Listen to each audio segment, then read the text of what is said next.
6. 술집기를 먹고 취한 아이. 요런 빙신같은 새끼야. 눈깔에 명시 백혔냐. 그것도 못 지키게. 염상군은 부동자세로 서 있는 부하의 정강이를 냅다 걷어찼다.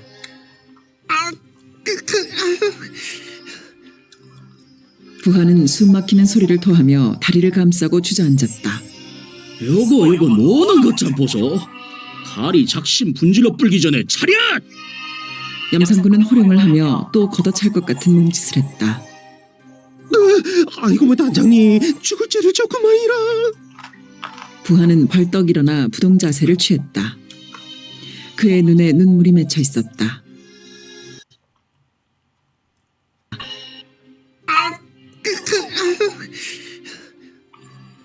부하는 숨막히는 소리를 토하며 다리를 감싸고 주저앉았다. 요거 노는 것 좀 보소. 다리 작심 분질러 불기 전에 차렷! 염상군은 호령을 하며 또 걷어찰 것 같은 몸짓을 했다. 아이고 뭐 단장님 죽을 죄를 조금만이라. 부하는 벌떡 일어나 부동자세를 취했다. 그의 눈에 눈물이 맺혀 있었다. 새끼야, 난 이제 단장이 아니라 감찰부장이다. 감찰부장! 염상군은 옆 사람들이 들으라는 듯 고가운 어조로 소리치고는 요런 얼빠진 새끼야. 네 모강댕이가 몇 개라고 죽을 죄를 그리 쉽게 저질러 뿌냐. 그것이여. 다시 정강이를 걷어찼다. 아이고 언니 나 죽네. 요 존만 새끼야. 차렷! 차렷! 염상군은 경찰서 아닌데도 거칠 것 없이 소리를 질렀다. 그는 지금 외서댁을 감시하게 했던 부하를 닥달하고 있었다. 그가 부하를 굳이 경찰서로 끌어들인 데는 그 나름의 목적이 있었다. 요 새끼야, 나가 어째서 그년을 감시하라고 헌 줄 아냐? 고년이 내 새끼를 베고 있은께 잘 모시라는 뜻인 줄로 알았었디야.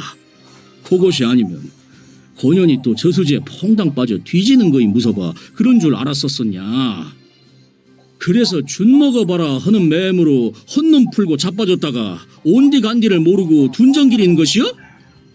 요런 쎄빠질 짜서가 나가 감시를 하란 것은 그런 짜잘한 이유가 아닌 것이여. 그년 남편 강동식이를 잡자는 것이었어. 나가 애시당초 그년 배때기에 올라탈 적부터 그런 계획이 서 있었다 그 말이여. 재미를 보잠사 세고 센 것이 천연디 뭣담시 헌지집을 건드리냐 그것이여. 그런 계획이 아니었음사 고년이 내 새끼 뵌 것을 뭐 하려고 너거 시켜감수로 소문냈을 것이냐. 강동식이 그놈이 그 소문 듣고 분하고 원통이어서 마누의 족칠 심보로 집 찾아들면 그때 딱 때려잡아 뿌려고 한 것이다 그 말이다. 근데 네가 그년을 장흥으로 내빼게 해본 것이여. 빙신아. 염상군은 또 정강이를 걷어찼다. 아이고 언니 나 죽어. 차렷! 싸게 차렷! 염상군은 바로 그 말을 심재모와 서장에게 간접적으로 하기 위해 경찰서에서 판을 벌인 것이다. 외서댁이 자살 소동을 벌이고 그 소문이 좋지 않게 퍼졌는데도 심재모도 서장도 왜 그런 일을 저질렀는지 묻지를 않았던 것이다. 그렇다고 먼저 이유 설명을 하고 나설 수도 없는 노릇이었다. 똥 누고 밑 안 닦은 기분으로 찜찜하게 지내다가 단장 자리 빼앗기는 일을 당했고 부장 자리나마 지키자고 마음 정리하고 나니 외서댁이 생각났던 것이다. 당연히 친정에 있는 줄 알고 거처를 집으로 옮기라는 명령을 내리려다 보니 외서댁은 이미 장흥으로 떠나고 없었다. 부하에게 기합을 넣을 겸 자신의 열성을 증명할 겸 부하를 경찰서로 끌어들였다. 감찰부장으로 밀려난 마당에 자신의 열성은 더욱 증명될 필요가 있었다. 심재모는 사무실에 앉아서 염상구가 떠들어대는 소리를 다 듣고 있었다. 그의 마음은 별로 좋지가 않았다. 염상구의 말을 전적으로 믿지 않는다 하더라도 어느 대목은 사실 그대로였다. 외서댁의 임신 사실을 청년 단원들이 퍼뜨리고 다닌 점이었다. 그것을 얼핏 이상하게 생각하면서도 그냥 지나치고 말았는데 거기에 바로 그런 흉계가 들어있었다는 것이다. 그것이 사실이면 외서댁을 범하게 된 동기도 사실일 수 있었다. 여자와 관계하는 쾌락은 덤으로써 염상구가 쓰기 좋아하는 말인 꿩 먹고 알 먹고인 셈이었다. 그것이 사실 그대로라면 심재모의 마음은 더욱 언짢아지는 것이었다. 염상구의 그 물불을 가리지 않는 잔인성을 어떤 측면에서든 수용할 수가 없었다. 독사 같은 녀석. 심재모는 담배를 빼들며 그의 가늘게 째진 눈을 떠올리고 있었다. 그 눈에는 언제나 잔인과 교활이 함께 도사리고 있었다. 니까지 얼빙이가 강동식이 모가지 띠갖고 오기는 10번 죽었다가 깨어나도 틀린 일이고 오늘 당장 장흥으로 가서 외서댁이나 붙들어 와. 심재모는 의자에서 일어섰다. 그리고 사무실을 나갔다. 연부장, 외서댁은 데려올 필요 없어. 심재모의 목소리가 염상구를 향해 날아갔다. 염상구가 고개를 획 돌렸다. 심재모의 뒷모습이 사무실로 사라지고 있었다. 니는 사무실로 가 있어. 염상구는 도끼가 내벤 얼굴로 부하에게 손짓했다. 그의 가슴에서는 걷잡을 수 없이 불길이 솟고 있었다. 속기는 성질대로 하자면 당장 심재모의 방으로 뛰어들어 그놈의 두 눈에 칼을 꽂고 말아야 했다. 사람을 뭘로 보고 여럿 앞에서 더구나 부하에게 내린 명령을 낚아채며 개망신을 시킨단 말인가. 이렇듯 무참한 꼴을 당하기는 나이 먹고 처음 있는 일이었다. 나갑시다. 임만수가 염상구의 팔을 끌어당겼다. 염상구는 팔을 뿌리쳤다. 그러나 임만수의 손아귀는 옷을 그대로 틀어잡고 있었다. 나도 그만큼 당하고도 참고 있어.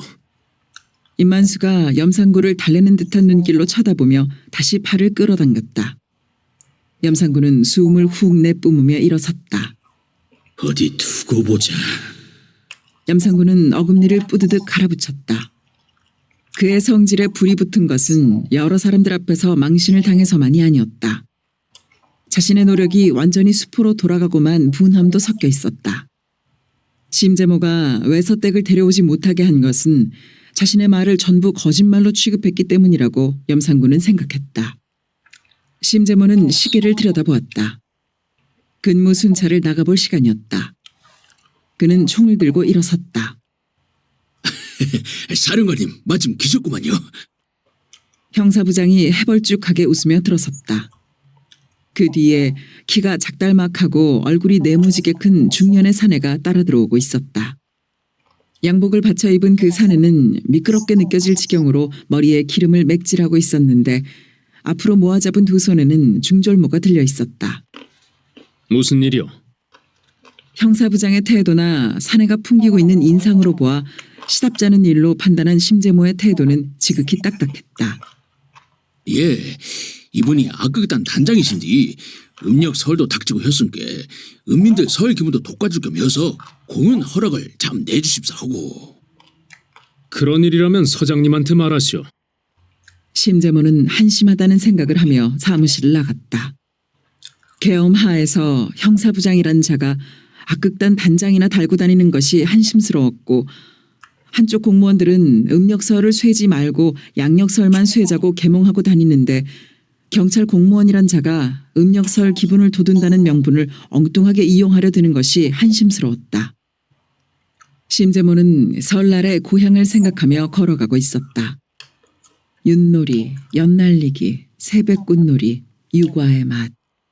그런 것들은 하나같이 어린 시절의 기억이었다. 설날의 기억 속에 중학생 교복을 입은 자신의 모습은 찾을 수가 없었다. 더 나이가 먹어서 설을 회상해도 역시 어린 시절의 기억만 떠오르게 될 것 같았다. 추억이라는 것은 이상스럽고 묘한 데가 있었다. 똑같이 되풀이되는 일인데도 추억으로 남는 것은 어느 특정한 나이대의 것일 뿐이다. 감동의 정도가 제일 강한 때의 것들만 남게 되는 탓일 것이다. 설날 가장 신바람 나는 것은 뭐니 해도 새벽꽃놀이였다. 할아버지와 아버지 친지들 중에서 돈을 타낼 만한 분들의 집을 정신없이 돌다 보면 점심 먹는 것도 깜빡 잊고는 했었다. 장사를 오래 했고 상점의 규모도 제법 커서 할아버지와 아버지가 관계하는 사람들은 꽤나 많았다. 세뱃돈은 버는 재미도 좋았지만 쓰는 재미는 더 좋았다. 설날의 기억이 집에 대한 향수를 자극했다. 이제 설이 며칠 앞으로 다가와 있었다. 심재모는 그냥 지나칠까 하다가 이상한 느낌이 들어서 걸음을 멈췄다. 아나, 날 잡아봐라. 우리, 우르르르. 그래, 날 잡아라. 요 사탕 줄 것임께. 으야, 비틀배틀. 넘어진다.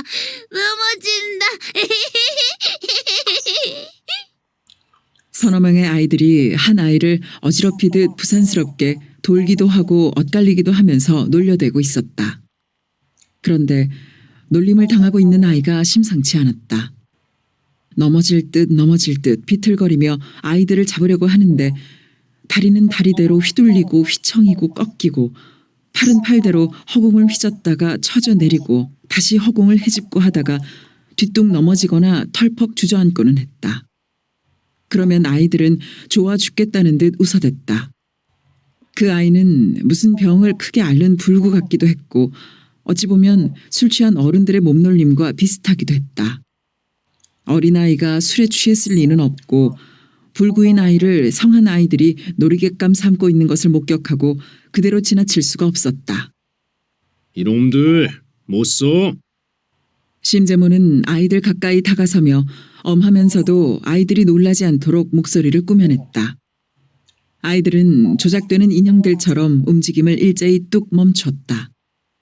그런데 그 아이 혼자서만 중심 잡히지 않는 동작을 계속하고 있었다. 아이들은 키 큰 심재모를 올려다보느라고 얼굴들이 하늘을 향해 있었다. 이놈들 몸 아픈 아이를 그렇게 정신없이 놀려대면 어떡해? 이 군인 아저씨한테 혼나볼래? 뒤로 주춤주춤 물러나는 아이, 눈이 휘둥그레진 아이, 싱긋 웃는 아이, 곧 울 듯이 입이 실룩이는 아이, 모두 제각각이었다. 아저씨는 아무것도 모름시롱. 자가 술찌개미 묵어서 저러지 아픈 데는 하나도 없어라. 싱긋 웃던 아이가 야무지게 말했다. 뭐라고? 술찌기미가 뭐지? 아이고 다발로 웃어봐라. 군인 대장이 돼갖고 술찌개미 뭔지도 모르네. 그 아이가 어이없다는 듯 웃었고 다른 아이들도 킥킥 히히 눈치 살피며 따라 웃었다. 심재모는 민망해져 술찌기미를 내며 그것이 무슨 뜻의 사투리인지를 알아내려고 했다. 그때였다. 잡았다. 사탕네. 불구라고 생각했던 그 아이가 한 아이의 팔을 잡고 매달리며 혀꼬부라진 소리를 냈다. 그 아이의 모습을 보는 순간 심재모의 머리에는 술찢기라는 말이 퍼뜩 떠올랐다.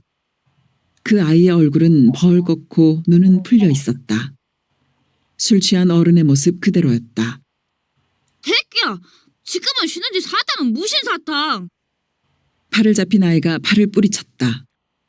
술 취한 아이는 그대로 나뒹굴어졌다. 이놈아, 그게 무슨 짓이야? 심재모는 아이를 나물었다. 술찌개미가 뭔지 개쳐 드릴게라. 싱긋 웃던 아이가 자신의 찬 얼굴로 말했다. 술 거르고 남은 찌꺼기라는 것 아저씨도 알았다. 그런데 말이야, 쟤는 왜 그 독한 걸 먹었지? 요상호 씨, 어른이 모르는 것도 많네. 아이가 고개를 갸우뚱하며 이상하다는 눈으로 쳐다보았고 배가 고픈디 묵을 것도 없으니까 밥 대신 묵었지라. 딴 아이가 샘내듯이 얼른 말했고 우리는 다 묵어봤는디 아저씨만 못 묵었는갑다. 그 옆에 아이가 재미있다는 듯 히히거리자 다른 아이들도 따라 웃었다. 심재모는 머리가 잠시 공백 상태가 되는 것을 느꼈다. 술찢기를 먹은 아이가 술 기운에 취해 몸을 가누지 못하고 흐늘거리는 모습도 처음 보는 것이었고 배가 고프면 술찢기를 밥 대신 먹는 것을 당연한 것으로 여기는 아이들의 말도 처음 듣는 것이었다. 심재모는 흔들거리고 있는 아이에게로 다가갔다. 그리고 아이 앞에 쪼그려 앉으며 양쪽 팔을 붙들었다. 얘야, 너 지금 정신없지? 어지럽지? 아이가 눈꺼풀을 무겁게 껌벅이며 고개를 끄덕였다. 그럼 집에 가서 자야지. 어서 가거라. 집 추워서 쉬어. 도리질하는 아이한테서 그리 진하지 않은 술 냄새가 났다. 너희 군인 아저씨 말 안 들으면 야단 맞는다. 집에 가서 자겠다고 약속해. 아이는 금방 입술을 실룩거리며 고개를 끄덕였다. 예, 너희 얘 집 알지? 심재모는 싱긋 웃던 아이를 지목했다. 아는디요. 그럼 이엘 데려다 줘라. 이건 아저씨가 시키는 일이니까 안 들으면 혼난다. 알았어라. 그리고 너희들 모두 얘를 아까처럼 돌리면 안 돼. 또 그런 짓 하면 아저씨가 혼내준다. 알겠지? 아이들은 제각기 작은 소리로 대답했다. 심재모는 아이들이 멀어지는 것을 한참이나 지켜보고 서 있었다. 믿을 수 없는 일이었다. 그러나 직접 목격한 사실이었다. 돈이 없는 술 주정꾼이 막판에 술집기를 먹는다는 말은 들었다. 그리고 어렸을 때 어느 집에선가 돼지에게 술집기를 먹여 돼지가 술 기운으로 꾀꾀거리며 이리 박치고 저리 박치고 하는 꼴을 본 일이 있었다. 어른들도 아니고 아이들이 술집기를 먹고 흐느적거려야 하는 가난. 심재모는 밥을 굶어본 일이 없이 살아온 자신의 삶이 오히려 비정상이었을지도 모른다는 생각을 했다. 며칠 전에 남의 보리싹을 밤중에 뜯다가 붙들려온 여자가 있었다. 죽 끓일 거리가 없어서 그랬다고 여자는 울먹였다. 그것까지만 해도 있을 수 있는 일로 생각하고 여자를 돌려보냈던 것이다. 그 다음 단계가 바로 술집기를 먹을 수밖에 없는 막다른 길이라는 것을 그때는 생각해내지 못했다. 심재모는 그 아이들을 만나기 직전까지 자신이 했던 서울에 대한 회상이 문득 부끄러워지고 죄처럼 여겨짐을 느꼈다. 그리고 그런 사람들에게 며칠 앞으로 다가온 설이라는 것이 무슨 의미가 있을 것인가 하는 생각도 들었다. 그건 기쁘고 즐거운 날이 아니라 슬프고 서러운 날일 뿐이리라. 그 아이들이 다음에 커서 회상하게 될 설은 어떤 것일까? 심재모는 총을 추슬러 메고는 걸음을 옮겨놓기 시작했다. 그의 걸음걸이는 여느 때 없이 빠르면서도 보폭이 컸다. 이지숙은 염상진으로부터 내려온 지시사항을 어떻게 이행해야 할 것인지 고심하고 있었다. 소작을 떼었다고 절대 실망하지 않도록 할 것. 우리가 유럽을 해방구로 장악하고 있는 한 생활 대책은 완전 해결될 것임. 이 점 명백히 주지시킬 것. 이처럼 반가운 소식이 또 있을 수 없었다. 그러나 그 소식을 각 집마다 비밀리에 전하는 것이 문제였다. 이지숙은 자신의 뒤에 언제나 감시의 눈이 따르고 있다는 것을 전제하고 행동해왔다. 그동안 신경을 곤두세우며 움직여왔지만 아직까지는 미행의 낌새는 포착하지 못했다. 그러나 그것으로 안심할 일은 아니었다. 상대방의 감시의 방법이 더 능란해졌을지도 모를 일이었다. 읍내의 조직은 병원 사건이 발생했을 때보다 갑절 이상 강화된 상태였다. 그러므로 집집마다 직접 소식을 전한다는 것은 일단 보류되었다. 그 다음으로 생각한 방법이 각 마을마다 한 집씩을 고르고 그 집을 통해 전파하는 방법이었다. 그러나 그건 비밀 유지가 어려운 위험이 따랐다. 이지숙은 더 이상의 방법을 찾아내지 못하고 여기서 난감해져 있었다. 물론 그 두 가지 방법을 생각하기 전에 조직의 활용이 당연히 선행되어야 했다. 그러나 아직 조직 구축이 안 된 상태였다. 그렇게 활용할 만한 조직을 구축하기에는 그동안 시간적인 여유가 너무 없었던 것이다. 혁명투쟁이 의지와의 싸움이라면 조직 구축은 시간과의 타협이었다. 의식화의 필연적 요인 발견, 인간적 신뢰의 바탕 마련, 점진적인 의식화 작업 착수, 이 세 단계를 거쳐서야 비로소 조직화에 이르게 되는 과정은 최소한의 시간을 필요로 했다. 이지숙의 그동안의 생활 전부와 의식 전체는 오로지 조직 구축에만 집중되어 왔다. 교회를 꼬박꼬박 나가는 것도 야학 선생으로서 기본적 의무를 지키기 위해서가 아니었다. 처음부터 야학의 선생이 되고자 했던 목적이 그랬던 것처럼 교회를 나가는 것도 지하 조직의 구축을 위함이었다. 야학이나 교회는 그 목적을 손쉽게 달성시킬 수 있는 더없이 좋은 밭일 뿐 아니라 신분을 위장시켜주는 아름다운 옷이었다. 그러나 그 밭을 일구고만 있을 뿐 아직 씨앗을 뿌리지는 못했다. 그런 상태에서 염상진의 지시를 받게 되자 이지숙의 고심이 시작되었다. 이지숙은 임무 수행의 방법을 찾아 고심하는 한편으로 염상진이 왜 그런 지시를 내렸는지 생각하지 않을 수 없었다. 왜냐하면 자신의 현재 상황을 누구보다 잘 알고 있는 것이 염상진인데 그가 내린 지시는 조직 기반이 없이는 수행하기가 용이하지 않은 것이기 때문이었다. 돌발적인 사태에 직면해 그 점을 간과한 것이었을까? 염상진이 그렇게 단순하고 즉흥적일 것 같지는 않았다. 그 문제에 연결되어 그 지시가 과업 수행에 얼마나 중요한 작용을 하게 될 것인가도 따져보지 않을 수 없었다. 지시의 골자는 가족들에 대한 생계 위협 해결이었다. 그럼 그 사실을 전하자는 목적은 무엇인가? 불안 해소일까? 그렇다면 과업 수행을 위한 지시치고는 너무 단순한 것이었다. 과업 수행의 지시는 단순 효과가 아니라 복합 효과를 내는 것이어야 하며 소극적이 아니라 적극적이어야 하고 소화적인 것이 아니라 대의적인 것이어야 했다. 이런 의문 앞에 그 의문이 잘못된 것임을 지적이라도 하듯이 떠오른 것은 염상진과 안창민이었다. 두 사람이 자신이 알고 있는 그런 점을 모를 리가 없었던 것이다. 그럼 그 지시에 담긴 복합 목적은 무엇이란 말인가? 이지숙은 다시 원점으로 돌아와 숨겨진 의미를 찾아내려고 지시 내용을 다시 곱씹게 되었다. 조성을 기습했다가 유러를 기습당해 불의의 인명 손실을 입은 염상진은 그 뒷수습을 위해 며칠 동안 우울하고도 분주하게 보내야 했다. 사상자는 장례를 치르는 것으로 일단락되었지만 부상자의 치료가 큰 근심거리였던 것이다. 물론 찾아갈 병원이 없어서가 아니었다. 당원이 운영하고 있는 광주까지 부상자들을 옮긴다는 것이 문제였다. 순천에 한 군데 있던 당원의 병원은 이번에 문을 닫고 말았다. 그 존재가 노출된 때문이었다. 8명의 부상자 중 5은 병원 치료를 받아야 했다. 기차를 탈 수 없는 입장에서 환자들을 도보로 광주까지 옮겨갈 수밖에 없었다. 엉성한 응급처치를 했을 뿐인 환자들을 뉘어놓고 한시를 지체할 수 없는 일이었다. 백아산 지구에 선을 대해서 화순군 당의 지원을 받아 지름길을 골라가며 어둠을 헤친 그 강행군은 사흘이 걸렸다. 가는 도중에 숨이 끊긴 부하 하나를 산골짜기에 묻어야 했다.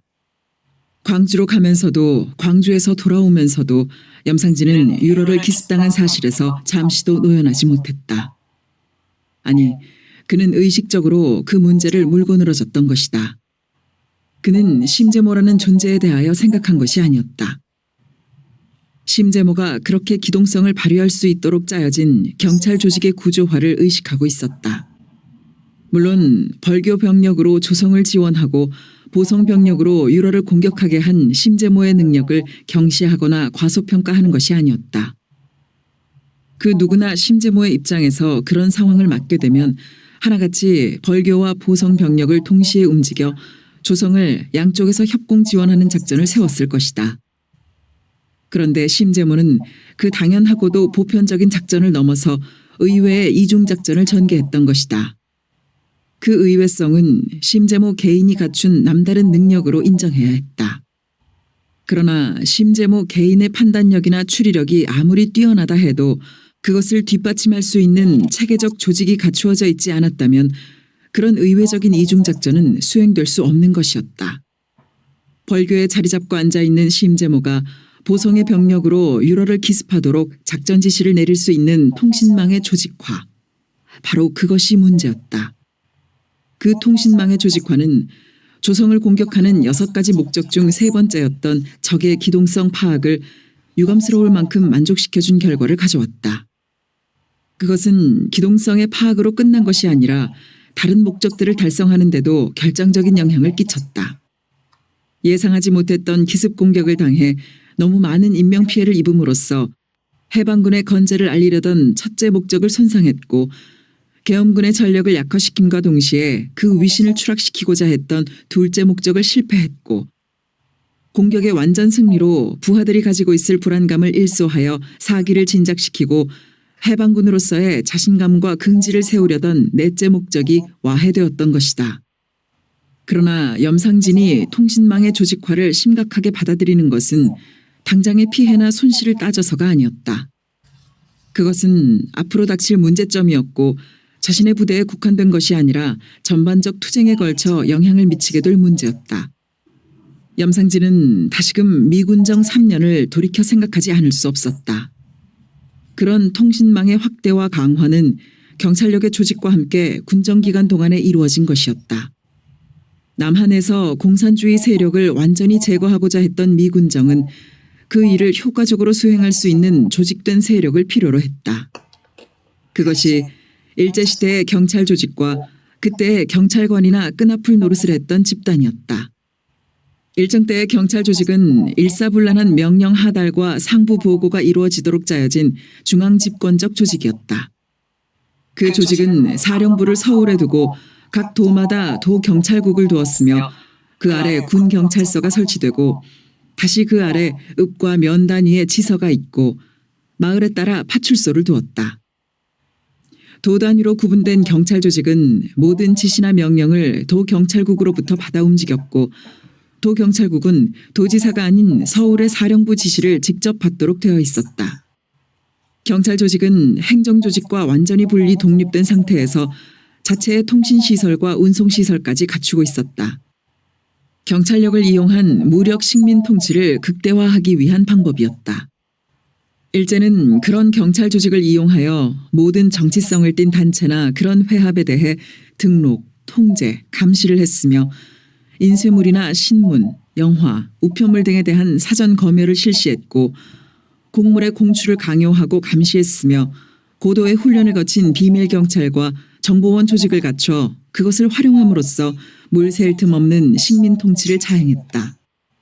남한을 점령한 미군은 군정 실시와 때를 같이 해서 그 경찰 조직을 그대로 이용하기 위해 대중들의 반대와 비난을 아랑곳하지 않고 경력자 우선을 내세우며 일제 치하의 경찰 조직에 가담했던 여러 종류의 민족 반역자들을 경찰에 복귀시켰다. 그것이 그들의 재생의 기회가 된 것은 물론이었고 이북에서 내몰리거나 도망 나온 일제 경찰관 출신들이 더없이 좋은 피난처를 마련한 것도 그때였다. 미 군정은 일제 치하에서 일본을 위해 경찰 업무를 충실하게 수행한 한국인들은 우리를 위해서도 그럴 것이다 라고 자신만만하게 말했고 재생을 얻은 경찰들은 그 말을 입증이라도 하듯 일본 경찰이 식민 통치를 위해 자행했던 짓들을 그대로 답습하면서 미군정이 원하는 공산주의 척결의 선봉장이 되었던 것이다. 미군정은 그런 경찰의 수를 급속히 확대시키는 한편 장비의 강화도 꽤 해나갔다.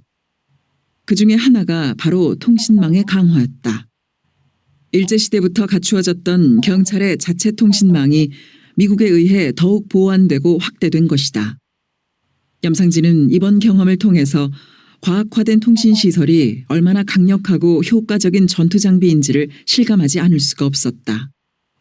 그 실감은 앞으로 전개해야 할 모든 지역의 투쟁에 어두운 예감으로 작용하고 있었다. 혁명의 성취는 의지만으로 달성되는 것이 아니었다. 전투가 작전만으로 이길 수 없는 것과 마찬가지였다. 혁명은 의지투쟁과 무력투쟁의 복합으로 성취되는 것이었다. 지하활동 기간이 의지투쟁의 단계였다면 여수 순천의 투쟁을 기점으로 무력투쟁의 단계로 접어든 것이다. 무력투쟁의 요건은 작전, 병력, 화력이었다. 여수 순천의 투쟁이 열세로 몰린 절대적인 원인은 바로 화력의 열세 때문이었다. 지상병력의 투입만이 아니라 폭격기와 군함까지 동원된 화력 앞에서 일단 후퇴는 불가피한 것이었다. 그 화력은 곧 2차 대전의 주도권을 잡았던 미국의 화력이었던 것이다. 그리고 작전을 그렇게 신속하게 짜고 병력을 기민하게 동원한 것도 순전히 미군들의 능력이었다. 그들이 폭격기를 띄워 순천을 무차별 폭격해대고 군함을 동원해 여수를 향해 무차별 함포 사격을 가해댄 것은 새삼스럽게 놀랄 일이 못 되었다. 그들은 벌써 10일 인민항쟁 때 비무장인 군중들을 향해 탱크를 몰아댔고 비행기로 위협 폭격을 해댔다. 그리고 제주도 4.3 사건이 터지자 군함을 동원해 섬을 봉쇄하는 한편 비행기로 폭격을 감행했던 것이다. 그런 그들이 자기네의 구미에 맞는 괴뢰 정권을 세우자마자 일어난 여수 순천의 항쟁에 그런 입체 작전을 감행하고 나온 것은 너무나 당연한 일이었다. 그건 자기네의 괴뢰 정권을 향한 첫 번째 도전인 동시에 완전 무장을 갖춘 현역 군인들에 의한 것이었다. 그들은 그 첫 번째 도전을 최단 시간 내에 완전 무결하게 파괴함으로써 자신들의 힘을 과시함과 아울러 재도전이 소용없음을 시범적으로 세상에 알리고자 했을 것이 분명했다. 그러나 그들은 화력의 무자비함은 유감없이 발휘할 수 있었지만 항쟁 세력을 완전 무결하게 제거하려던 계획은 그야말로 완전 무결하게 실패하고 말았다. 그들이 신속한 만큼 항쟁 세력도 신속하게 대응해서 제2의 전선을 구축한 것이다. 그리고 그들이 저지른 만행은 인민들이 그들에게 또 한 번의 적대감과 증오심을 품게 하는 좋은 기회가 되었던 것이다. 군정은 경찰을 앞세운 계속적인 포갑으로 공출제를 밀고 나가면서 통일조국을 바라는 절대다수 인민들의 뜻을 짓밟고 단독 괴뢰 정권을 세웠다. 그들은 경제를 파탄에 몰아넣어 인민의 생존권을 소나기에 넣고 배급제를 미끼로 해서 인민의 정치권을 희롱해대면서 자기네들의 정치 목적을 무난하게 달성시켜 나가는 교활하고도 잔인한 방법을 썼다. 그건 표본적인 제국주의적 지배 방식이었고 인민들은 자기들도 모르는 사이에 목에 올가미가 걸린 노예들이 되어 있었다. 선거가 임박해서 전에 없이 많은 배급표가 나돌았던 것은 그게 쌀이 아니라 독약이었던 것이다. 그러나 굶주림에 지친 인민들은 그게 독약인지 무엇인지 구별할 겨를이 없었다. 우리 민족이 사회주의를 선택하든 자본주의를 선택하든 그것은 오로지 우리 민족 전체의 총의에 따라 결정하고 선택되어야 할 문제였다. 그런데 그들은 제국주의 폭력과 간악을 앞세워 우리 민족의 삶을 파괴하고 자주를 강탈했다. 그들과의 싸움은 필연적인 것이고 아무리 앞길이 험난하더라도 기필코 수행하지 않을 수 없는 싸움이었다. 염상진은 그런 각오 속에서 부대를 정비하는 한편 앞으로의 활동 계획을 세워나갔다. 그러다가 입수하게 된 것이 소작 몰수에 대한 소식이었다. 그는 담담한 심정으로 그 소식을 받아들였다. 그건 이미 예견하고 있었던 보복 조처 중의 하나일 뿐이었다. 야산대가 해방구를 확보해가며 활동을 전개하게 된 것은 혁명의 결정적 시기를 향해 무력 투쟁을 벌임과 아울러 인민의 지지 기반을 지속적으로 확대함에 있었다. 그것은 어느 것이 더 중요하다고 할 수 없는 활동 목표였다. 인민의 지지를 확대하는 방법으로 채택한 것 중에 하나가 활빈이었고 그것은 조성을 공격했을 때 6번째 목적이었다. 동지들의 가족이 소작을 몰수당하게 되었다는 것은 이미 세워둔 활빈의 필요성이 좀 더 구체성을 갖게 된 것에 지나지 않았다. 그리고 유로를 지켜야 할 이유가 또 하나 첨가된 셈이었다. 염상진은 소작 몰수에 대처하는 방안을 즉각 만들 필요를 느꼈다. 그것은 가족들의 불안감을 해소시키는 것에만 목적이 있는 것이 아니었다. 자신들이 가족들의 생활 대책을 해결하게 될 것이라는 사실이 널리 알려지는 것은 심리전의 효과를 확대시킬 수 있는 좋은 계기이기도 했다. 그래서 지체 없이 이지숙에게 지시를 내리게 되었다. 그런데 이지숙은 그 지시문을 각 집마다 비밀리에 전하는 것으로 해독하고 있었다. 사실 지시문에는 그 내용을 유포시키라는 말이 없었다.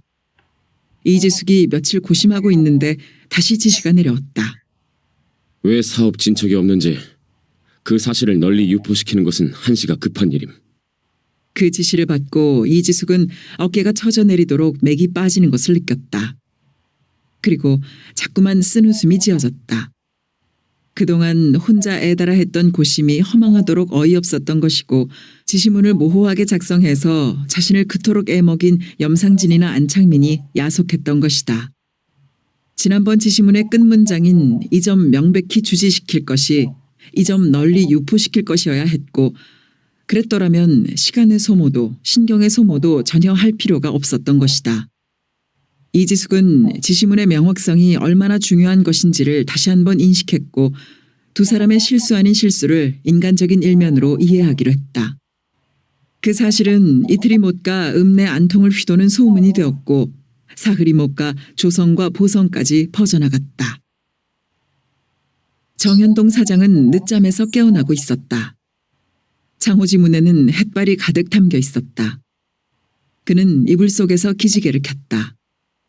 아무리 기지개를 켜보아도 몸은 개운해지지 않았고 기분도 맑아지지 않았다. 감방에 들어가기 전에는 없었던 증상이었다. 미결감에 갇혀 겪어야 했던 심신의 고초가 아직 덜 풀린 탓인지도 모른다. 그러나 몸은 이렇다 하더라도 마음이 왜 그렇게 끄무레하고 깨끄름한지 모를 일이었다. 무죄가 아니고 집행유예로 풀려나서 그러는 것일까? 정 사장은 고개를 저었다. 법을 다룬다는 놈들은 집행유예도 벌은 벌이라고 아주 근엄한 얼굴로 말하며 집행유예로 내보내는 것을 무슨 큰 선심이나 쓰는 것처럼 생색을 냈지만 그것은 다 허가증 가진 도둑놈들이 저지르는 속 훤히 들여다보이는 낯짝 두꺼운 행티였다. 벌을 줄 만한 죄는 못 되고 그냥 내보내자니 서운한 생각이 들고 제놈들 배불릴 만큼 불리고 벌 주는 척해서 내보내는 것이 집행유예라는 것 아닌가.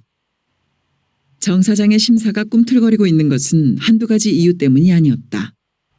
그동안 감방살이의 고생도 억울했지만 그것이야 공산당 하는 아들에게 돈을 몰래 준 죄닦음으로 칠 수도 있었다.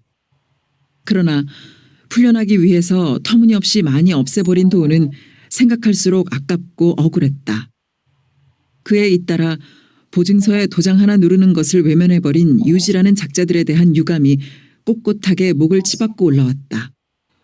그리고 아들이 공산당에서 깨끗하게 발을 떼지 않는 한 이 일은 집행유예로 끝날 것이 아니었다. 뿐만 아니라 살인 죄목보다 더 무서운 사상 문제로 재판까지 받고 나왔으니 경찰들은 더 버르장머리 없이 나대게 될 것이다. 이런저런 것들이 뒤엉켜 정 사장의 마음은 어수선하고도 우중충했다. 잠기운이 완전히 가시고 몸이 잠자리를 벗어나도 좋을 만큼 탄력감이 생기자 정 사장의 귀에는 바깥 소리가 담기게 되었다. 밖에서는 왁자지껄한 사람들의 소리가 들려오고 있었다. 정 사장은 그만 짜증이 솟겼다. 어이, 누구 없냐? 정 사장은 이불을 걷어차고 일어나 앉으며 소리 질렀다. 그는 밖에서 들리는 소리가 무슨 소리인지 내다보지 않고도 알 수 있었다. 일어나셨구만이라. 몸 혼자 어떠시오? 나간댁이 방문을 옆으로 밀치고 들어오며 그 몸짓만큼 다급하게 말하고 있었다. 저것들 싹 다 쳐내볼소. 귀가 시끌시끌해서 못 살겠네. 정 사장은 있는 대로 신경질을 부렸다. 엄마, 듣기 싫어도 쪽간 참으시오. 나가서 못 떠들게 할 것인께로. 에헤이, 쫓아라면 얼른 싹 다 쫓아보라. 사람 소리 듣기도 싫고 저것들이 떠들지 말란다고 안 떠들 것들이 아닌께로. 금매, 요맘때면 내동 저러는 것 암수로 꾸척스럽게 왜 그랬었소. 돈 달라는 것도 아니고 그냥 내뿌리는 것 얻어가는 것인데. 그러고 시방 우리 처지가 처진데 못 사는 사람들 그리 박대어서 인심 잃으면 좋을 것이 무엇이가 있겠소. 그란에도 우리 집 손가락질 엄수로 나쁜 소리만 하려고 오는 시상인데. 정 사장은 아내의 말에 더 할 말이 없어지고 말았다. 술도가 앞에는 술집기를 얻으러 온 사람들이 북적대고 있을 것이고 그들을 내몰았다가는 그야말로 온갖 욕을 먹게 될 것이다. 더구나 자신이 처해 있는 상황도 예년과는 달랐다. 술집기를 얻으러 온 사람들은 자신에게 아무런 도움을 주지는 않지만 피해는 얼마든지 줄 수 있는 사람들이었다.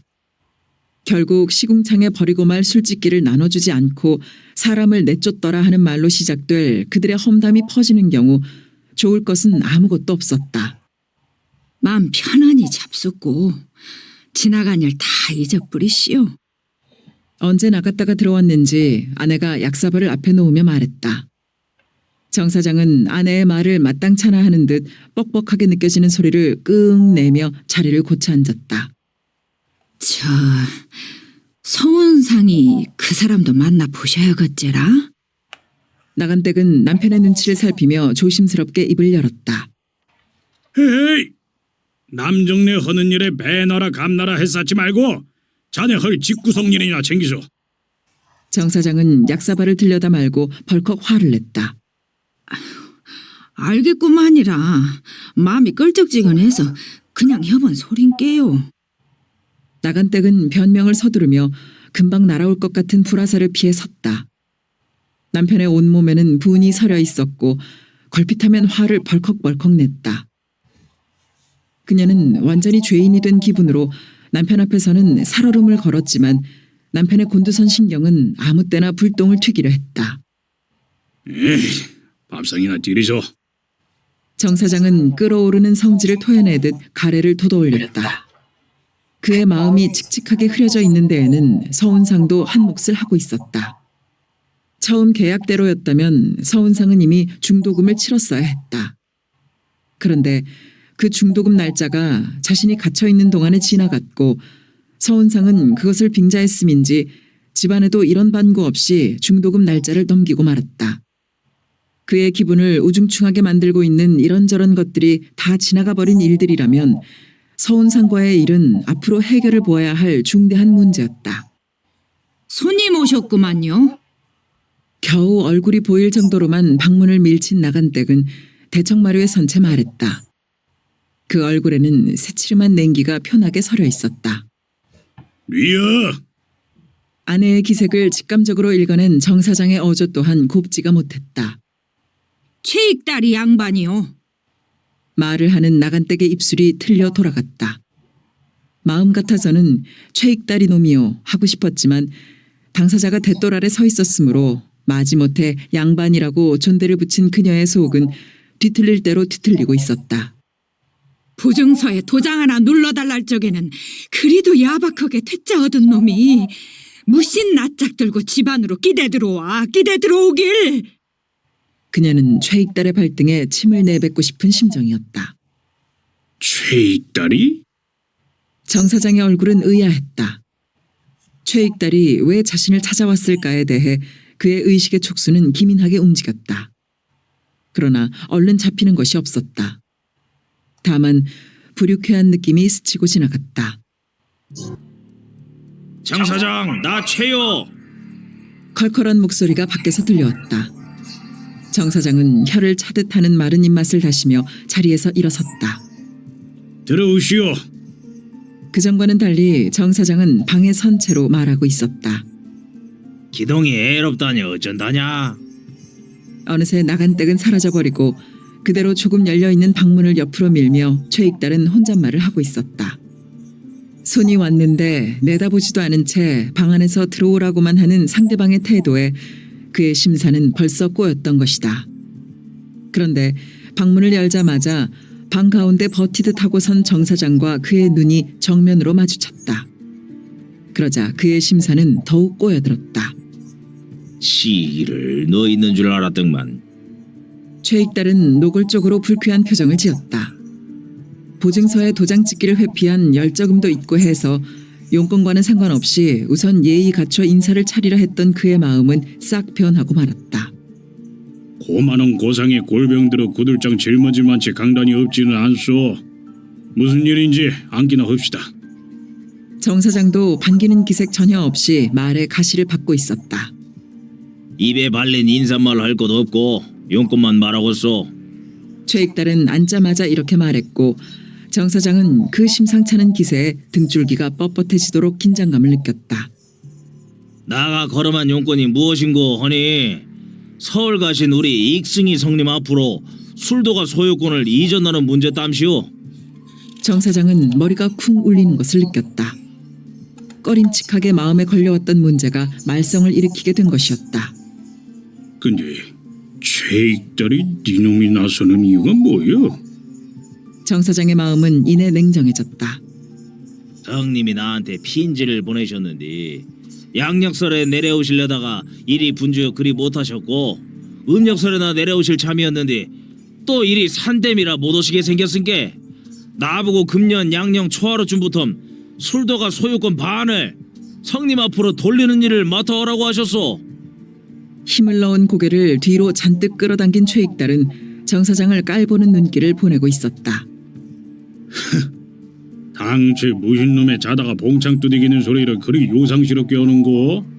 최 사장 성님이 안직 노망할 너희도 아닌데 놈 술도가를 놓고 그 무슨 뜬금없는 소리다요? 정 사장은 표정 하나 변하지 않고 오히려 최익달에게 묻고 있었다. 아니 그리 약조가 되었다고 말만 전하면 정 사장이 다 알아서 할 것이라고 편지에 쓰였었어. 최익달의 언성이 높아졌다. 신바람을 맡았으면 신바람만 할 일이지. 목청 돋구지는 마시오. 나는 그런 약조할 일 없으니까.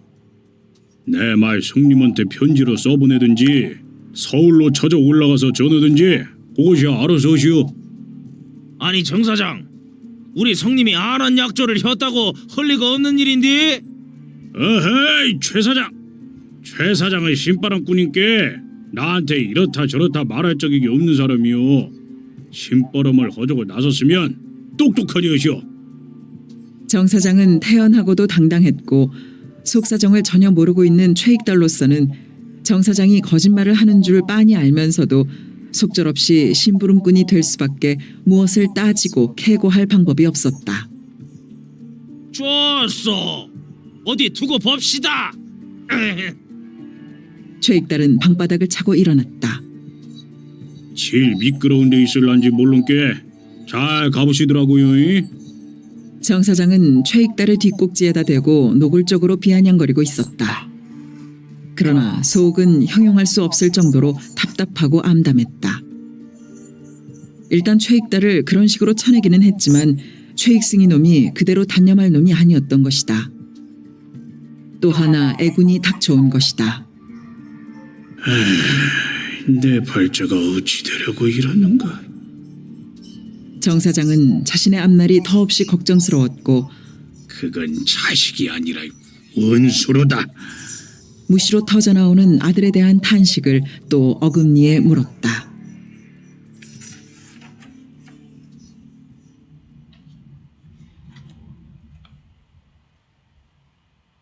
(7) 쑥덕분인 설. 해가 기울고 있었다. 산등성이를 넘어오는 바람에 차츰 생기가 실려왔다.